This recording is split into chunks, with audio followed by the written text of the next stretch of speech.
ଭିଡ଼ିଓଟା ଫୁଲ୍ ମାତ୍ରାରେ ସେୟାର କରନ୍ତୁ ଯେମିତି ଏଇଟା ଅନୁଭବଙ୍କ ପାଖରେ ପହଞ୍ଚୁ କି ଆମେ ଏଇ କଥାଟା କହିଛୁ। ଜବରଦସ୍ତ ଭାବରେ ଆଗେଇ ଚାଲିଛନ୍ତି ଅନୁଭବ ଆଉ ଚାରିଧାମ ଚାଲିଛି ପୁରା ଜବରଦସ୍ତ କାମ ଚାଲିଛି। ଆଉ କ'ଣ ଏମିତି ସବୁ ମୁଁ କହୁଛି କାହିଁକିନା ଡେ 2ର ବକ୍ସ ଅଫିସ୍ କଲେକ୍ସନ୍ ଆସିଯାଇଛି ଆଉ ଡେ 2ରେ ଡେ 1 ଠାରୁ ଅଧିକା ଇନକମ୍ କରୁଛି ଯେଉଁଟା ଶନିବାର ଦିନ ମୁଁ ଆପଣମାନଙ୍କୁ କହିଥିଲି ଡେ 1 ରିପୋର୍ଟରେ ତ ଡେ 2ରେ ଭଲ ଇନକମ୍ କରିବ ଆଉ ଡେ 3ରେ ଆହୁରି ଇନକମ୍ କରିବ ତ ସେଇଟା ସତ ହେବାକୁ ଯାଉଛି କାହିଁକିନା ଡେ 2ରେ ବୁକ୍ ମାଇ ଶୋ ଦେଖିଥିଲି ଆଉ ସବୁ ଲୋକଙ୍କ ରେସ୍ପନ୍ସ ଦେଖିଥିଲେ କି ଡେ 2ରେ ଯାହା ବି ହେଲେ ଅଧିକା ଇନକମ୍ କରିବ। ତ ଭାଇଜାନକୁ ଭଲ ପାଉଥିବା ଲୋକମାନେ ଫ୍ୟାନ୍ସ ମାନେ ଚାରିଧାମ ଭାଇଜାନ ଆଉ ଅନୁଭବ ଯାହା ବି ପାରୁଛନ୍ତି କମେଣ୍ଟ କରନ୍ତୁ ଭଲ ପାଇବା ଦେଖାନ୍ତୁ କମେଣ୍ଟରେ ଆଉ ଲାଇକ୍ କରନ୍ତୁ ଚ୍ୟାନେଲକୁ ସବସ୍କ୍ରାଇବ୍ କରନ୍ତୁ।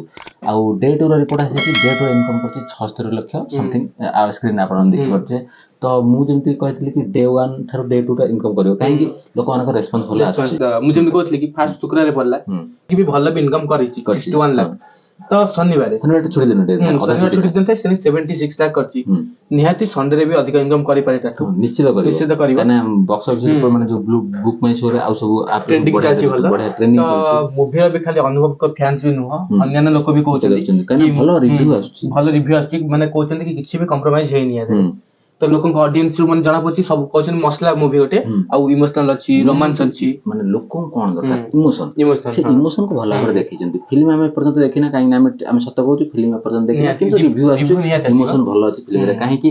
କାରଣ ହଉଛି ପୂର୍ବ ଭିଡ଼ିଓ ଯେମିତି କହିଥିଲି ହଲ୍ ପାଖାପାଖିରେ ବିଲକୁଲ ବି ପଡୁନାହିଁ ଆଉ ଯୋଉଠି ବି ପଡୁଛି ରାତି 10ଟା 11ଟା ପାଖାପାଖିରେ ବିଲକୁଲ ବି ନାହିଁ ତ ବହୁତ କଷ୍ଟ ହଉଛି ଦେଖିବା ପାଇଁ ବାଙ୍ଗାଲୋରରେ ଆମେ ଅଛୁ ଓଡ଼ିଶାରେ ଯଦି ଥାନ୍ତେ ପ୍ରଥମ ଦିନ ହିଁ ଆପଣମାନେ ରିଭ୍ୟୁ ପାଇଥାନ୍ତେ ବହୁତ ଭାଇମାନେ କହୁଛନ୍ତି ରିଭ୍ୟୁ ତ ଆସିବ ଆଉ 2-3 ଦିନରେ ଅପେକ୍ଷା କରିଯାନ୍ତୁ କିନ୍ତୁ ଜିନିଷ ହଉଛି ଏବେ ଯୋଉ ଚାରିଧାମର ରିପୋର୍ଟ ସବୁ ଆସୁଛି ମାନେ ବହୁତ ସୁନ୍ଦର ଭାବରେ ଆସୁଛି ଆଉ ଯେମିତି କହିଥିଲେ କି ପୂର୍ବ ଭିଡ଼ିଓରେ କହିଥିଲେ କି ଅନୁଭବ ଚାହିଁଥିଲେ ଅଲଗା ଟପିକ ବି କରିପାରିଥାନ୍ତେ ବଜେଟ୍ ବି ବଡ଼ ଅଛି କିଛି ଇସ୍ୟୁ ନାହିଁ ତ ସେ ଏଟା କାହିଁକି ଚୁନିଲେ ସେ ଚାହିଁଲେ କିଛି ଅଲଗା ଟାଇପର ଷ୍ଟୋରି କରିବାକୁ ମାନେ ସମାଜକୁ ଗୋଟେ ଭଲ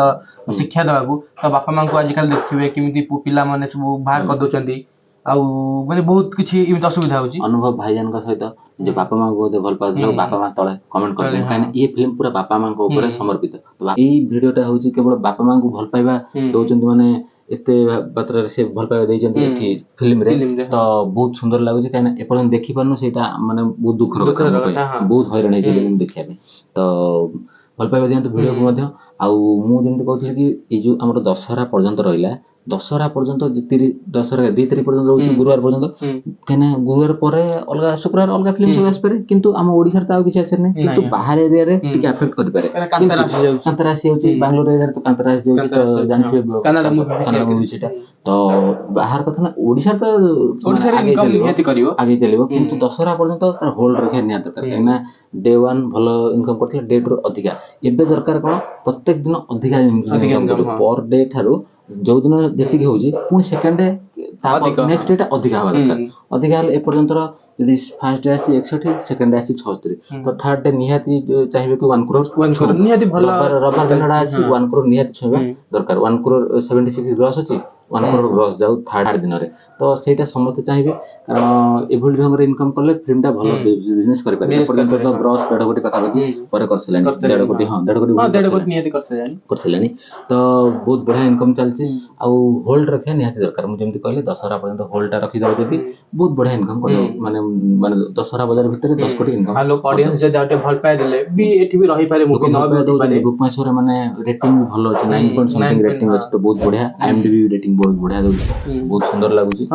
ଅଡିଏନ୍ସ ରିଭ୍ୟୁ ମୁଁ ଦେଖୁଥିଲି ଅଡିଏନ୍ସଙ୍କ ରିଭ୍ୟୁ ଭଲ ଅଛି ତୀର୍ଥଯାତ୍ରା କେମିତି କରିଛନ୍ତି ଗୋଟେ ବାଳୁଙ୍ଗା ପିଲା ସେଇଟା ହିଁ ଦର୍ଶାଯାଇଛି କାହିଁକିନା ସେଇଟା ଟ୍ରେଲର ବି ଆମେ ଜାଣିଛୁ ତ କିନ୍ତୁ ସେ କୋଉ ଟାଇପର ଦେଖେଇଛନ୍ତି ସେଇଟା ଡିପେଣ୍ଡ କରେ ଡିରେକ୍ଟର କେମିତି ଦେଖେଇଛନ୍ତି ସେଇଟା ଯିଏ ଦେଖିଛନ୍ତି ଏପର୍ଯ୍ୟନ୍ତ ଜାଣିଛନ୍ତି ଆଉ ଆମେ ତ ଦେଖିନା ଯଥାଶୀଘ୍ର ଯାଇକି ଆମେ ଦେଖିବୁ ତ ଡେ 2ରେ 76 ଲକ୍ଷ ମାନେ 76 ଲକ୍ଷ ଯାଇଛି ମାନେ ଡେ 3ରେ 1 crore ଯିବା ଦରକାର ତାପରେ ଆସିଯିବ ଆମର ଦୁର୍ଗା ପୂଜା ମାନେ ମେନ୍ ଦୁର୍ଗା ପୂଜା ଚାଲିଛି ଦୁର୍ଗା ପୂଜା ଅଷ୍ଟମୀ ନବମୀ ଆମର 3 ଦିନ ଯୋଉଟା ମେନ୍ 3 ଦିନ ଯୋଉଟା ତ ସେଇ 3 ଦିନରେ ଭଲ ଇନକମ୍ କରିବା ଦରକାର କାହିଁକିନା ଲୋକମାନେ ତ ଭିଡ଼ ହେବେ ସେଇ 3 ଦିନରେ ଆମେ ଜାଣିଛୁ କାହିଁକିନା ଆଜି ରବିବାର ଅଛି ଆଜିର ମାନେ ରିପୋର୍ଟଟା କାଲି ଆସିବ ଗୋଟେ ଦିନ ପରେ ତ ଗୋଟେ ରିପୋର୍ଟ ଆସିବ ଅଫିସିଆଲ ରିପୋର୍ଟ ଆପଣ କାହିଁକିନା ଜିନିଷ ଦେଖନ୍ତୁ ଅଫିସିଆଲ ରିପୋର୍ଟ ଯଦି ନ ଦେବୁ ଆପଣମାନେ କହିବେ ଫେକ୍ ନ୍ୟୁଜ୍ କିନ୍ତୁ ତିଆରି କରିଦଉଛନ୍ତି ଏଡିଟ୍ କରିକି ଫେକ୍ ନ୍ୟୁଜ୍ ଦେବାରେ ନାହିଁ ଠିକ୍ ରିପୋର୍ଟ ଆସିବ ଠିକ୍ ରିପୋର୍ଟ ଆପଣ ଦେଲେ ଆପଣମାନେ ଫ୍ୟାନ୍ସ ମାନେ ଖୁସି ହେବେ, ଯୋଉମାନେ ବି ମାନେ ବକ୍ସ ଅଫିସ ରିପୋର୍ଟକୁ ଯୋଉମାନେ ଅନେକ ବସିଥାନ୍ତି, ବହୁତ ପିଲା ଅଛନ୍ତି ଏମିତି ବକ୍ସ ଅଫିସ ରିପୋର୍ଟକୁ ଦେଖିବାକୁ ଚାହାନ୍ତି। ନିହାତି ଫ୍ୟାନ୍ସ ମାନେ ବି ଚାହାନ୍ତି ସମସ୍ତେ କି ଆମ ଆକ୍ଟରଙ୍କର ଫ୍ୟାନ୍ସ କେତେ ହୁଅନ୍ତୁ କି ନ ହୁଅନ୍ତୁ, ବକ୍ସ ଅଫିସ ରିପୋର୍ଟ ଏବେ ସବୁବେଳେ କେତେ ବ୍ୟବସାୟ କଲା ସମସ୍ତଙ୍କର ଗୋଟେ ଇଣ୍ଟରେଷ୍ଟ ଥାଏ। ତ ଠିକ ନ୍ୟୁଜ ଦେଲେ ଆପଣ ଠିକ ଜାଣିପାରିବେ, କାହିଁକିନା ଅଫିସିଆଲ ସୋର୍ସ ଏଟା ଆସୁଛି, ତ କୌଣସି ପ୍ରକାର ଫେକ୍ ବି ନୁହଁ। ତ 76 ଲକ୍ଷର ଇନକମ୍ ବହୁତ ବଢିଆ ସେକେଣ୍ଡ ଦିନରେ ହେଇଛି, ଆଉ ଥାର୍ଡ ଦିନ ସଣ୍ଡେ ଅଛି, ତ ବହୁତ ବଢିଆ ଇନକମ୍ କରିବ ନିହାତି ଭାବରେ। ଆଉ ତାପରେ ଯେହେତୁ ଚତୁର୍ଥ ଦିନ ଠାରୁ ଆମର ସପ୍ତମୀ ଆରମ୍ଭ ହେଇଯାଉଛି, ଗୁରୁବାର ପର୍ଯ୍ୟନ୍ତ ବହୁତ ବଢିଆ ଇନକମ୍ ଗୁରୁବାର ପର୍ଯ୍ୟନ୍ତ ଯେତିକି ଯାହା କରିବ ତ ନିହାତି ତ କରିବ ବ୍ୟବସାୟ, କିନ୍ତୁ ତାପରେ ଟିକେ କାନ୍ତାରା ପଳେଇ ଆସୁଛି। କାନ୍ତାରା ପଳେଇ ଆସୁଛି, ସେଟା ବାଙ୍ଗାଲୋର ଏରିଆରେ କରିପାରେ, ସାଉଥରେ ଟିକେ, କିନ୍ତୁ ଆମ ଓଡିଶାରେ ତ ପୁରା ଆଗେଇ ଚାଲିବ, କାହିଁକିନା ଫିଲ୍ମ ଭଲ ରିପୋର୍ଟ ଆସିଛି ମାନେ ଏବେ ଆଗେ। ପୂର୍ବ ଭିଡିଓରେ କହିଥିଲେ କି ଆମେ ଯୋଉ ଏରିଆରେ ରହୁଛୁ ସେ ପାଖାପାଖି ଏରିଆରେ କୌଣସି ଗୋଟେ ହଲ୍ ନାହିଁ, 10 କିଲୋମିଟର ଦୂରରେ କୋଉଠି ଗୋଟେ ହଲ୍ ରିଲିଜ ହଉନି। ତ ମୁଁ ଚାହୁଁଛି କି 2-3 ଦିନ ମାତ୍ର ଫିଲ୍ମ ହେଇଛି, ଯଦି ଭାବିପାରୁଛନ୍ତି ଆହୁରି 2-3ଟା ହଲ୍ ଆମର ଆଗ୍ରା ଜଗନ୍ନାଥ ମନ୍ଦିରରେ କେତେ ମାନେ ସବୁ ଓଡିଆ ସିଟି ଅଛନ୍ତି, ଓଡିଆ ଭାଇ ମାନେ ଆସୁଛନ୍ତି ସବୁ ମାନେ ଦର୍ଶନ କରିବା ପାଇଁ, ତ ସେ ଜାଗାରେ ଗୋଟେ ହଲ୍ ଅଛି, ତ ସେଠି ଏବେ ପକାନ୍ତୁ କି କେତେ ବଢିଆ ବ୍ୟବସାୟ, ସମସ୍ତେ ବି ଟିକେ ଦେଖିପାରନ୍ତି। ଆମେ ବି ଦେଖିପାରୁନା, କାହିଁକିନା ଏଠି ବି ଆମେ ଫ୍ୟାମିଲି ନେଇକି ରହୁଛୁ, କିନ୍ତୁ ଆମେ ବି ଦେଖିପାରୁନୁ। ଆମେ ତ ଯୋଉଠି ହେଲେ ଯାଇକି ଦେଖିଦେବୁ, କିନ୍ତୁ ଫ୍ୟାମିଲି ଫ୍ୟାମିଲି ମୁଭି ତ ଫ୍ୟାମିଲି ସହିତ ଯାଇକି ଏନ୍ଜୟ କରିବା ଦରକାର। ଯଦି ବାପା ମାଙ୍କୁ ହବ ତ ସାଙ୍ଗ ନେଇକି ଯାଇପାରିବୁ, କିନ୍ତୁ ସେଇଟା ତ ହେଇପାରୁନି, କାହିଁକିନା ପାଖରେ ନାହିଁ, ଏତେ ଦୂରକୁ ତାଙ୍କୁ ନେଇକି ଯିବା ତ ସମ୍ଭବ ହବ ନା। ତ ସେଥିପାଇଁ ମୁଁ ବି ରିକ୍ୱେଷ୍ଟ କରୁଛି କି ସର୍ଜାପୁରା ଏରିଆ, ଆମର ଜଗନ୍ନାଥ ମନ୍ଦିର ଆଗ୍ରା ପାଖାପାଖି ଏରିଆରେ ଯଦି ରିଲିଜ କରାନ୍ତେ ଫିଲ୍ମଟାକୁ, ଆହୁରି ବହୁତ ବଢିଆ ହୁଅନ୍ତା। ଯଦି ଭିଡିଓଟାକୁ ଫୁଲ୍ ମାତ୍ରାରେ ସେୟାର କରନ୍ତୁ, ଯେମିତି ଏଇଟା ଅନୁଭବଙ୍କ ପାଖରେ ପହଞ୍ଚୁ କି ଆମେ ଏଇ କଥାଟା କହିଛୁ। ଆଉ ମୁଁ ସେଟା ପୂର୍ବ ଭିଡିଓରେ କହି ଚାଲିଛି, ଯଦି ହଉଛି ଆଉ ଟିକେ ବି ହଲ୍ ସଂଖ୍ୟା ବଢାନ୍ତୁ ବାଙ୍ଗାଲୋରରେ, କାହିଁକିନା ଗୋଟେ ସପ୍ତାହ ପରେ କାନ୍ତାରା ଯେତେବେଳେ ଆସିଯାଉଛି, ତାପରେ ଟିକେ ହଲ୍ ମିଳିବା କଷ୍ଟ ହେଇଯିବ। ଏଇ ଯୋଉ 5-6 ଦିନ ରହିଲା ତାରି ଭିତରେ ଟିକେ ଚେଷ୍ଟା କରନ୍ତୁ। ତ ଭିଡିଓଟା ଆଜି ପାଇଁ ଏତିକି, ବହୁତ ବଢିଆ ରିପୋର୍ଟଟା ଆସିଛି ସେକେଣ୍ଡ ଦିନରେ, ତ ବହୁତ ଖୁସି ଲାଗୁଛି। ଏଭଳି ଭାବରେ ଫିଲ୍ମଟି ଆଗେଇ ଚାଲୁ, ତାହା ଆମେ ଚାହିଁବୁ, ଆଶା ରଖିଛୁ, କାରଣ 4 ଧାମ ଉପରେ ତ ବାପା ମାଙ୍କ ଉପରେ ଯୋଉ ଫିଲ୍ମଟା ହେଇଛି, ତ ସେଇଟା ସଫଳ ହଉ, ତାହା ସମସ୍ତେ ଆମେ ଚାହୁଁଛୁ। ତ ଭିଡିଓଟା ଆଜି ପାଇଁ ଏତିକି। ଯଦି ଆପଣମାନଙ୍କୁ ଆଜି ଭିଡିଓଟି ଭଲ ଲାଗିଥାଏ, Day 3 ରିପୋର୍ଟ ଆପଣମାନେ ନିଶ୍ଚିତ ଭାବରେ ପାଇଯିବେ। ତ ସେତେବେଳେ ଯାଇ ବିଦ୍ୟାନନ୍ଦ ମୁଭି ଦେଖୁ।